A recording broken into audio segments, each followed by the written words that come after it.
2025 September സമയത്തേക്കാണ് പല മെയിലുകൾ വായിച്ചിട്ടും response വരുന്നില്ല. പക്ഷേ NOC ചോദിച്ചപ്പോൾ കൃത്യമായിട്ട് NOC അയച്ചായിരുന്നു. അപ്പം ഒരു സിനിമയിൽ ഇത്രയും സെലിബ്രിറ്റി സ്റ്റാർട്ട് നിൽക്കുന്ന ഒരു വ്യക്തി, പല ഭാഷകളിൽ അഭിനയിക്കുന്ന ഒരു വ്യക്തി, മലയാളി, കേരള സ്ട്രൈക്കേഴ്സിൻ്റെ ഇത്രയും വർഷം ടീമിൽ വളരെ ശക്തിയാർജ്ജം കളിച്ച ഒരു വ്യക്തിയുടെ അടുത്ത് ഇത്രയും ഉത്തരവാദിത്തമില്ലാത്ത രീതിയിൽ മറുപടികൾ തരാതിരിക്കുന്നതിൻ്റെ ഒരു റീസൺ എന്തായിരിക്കും എപ്പോഴും ചിന്തിച്ചു? ഒരാളുടെ ഉത്തരവാദിത്വം ഇല്ലായ്മയാണെന്ന് ഞാൻ കരുതുന്നില്ല. ചിലപ്പം അവരെ തന്നെ ചിലർ വിചാരിച്ചിട്ടുണ്ടായിരിക്കും അവനോട് ഓൾറെഡി പറഞ്ഞിട്ടുണ്ടെന്ന്.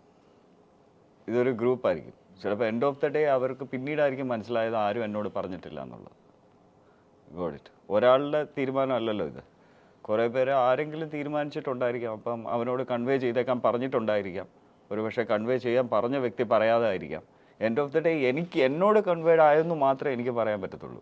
അത് നടന്നിട്ടില്ല. അതാണ് ഞാൻ പറഞ്ഞത്.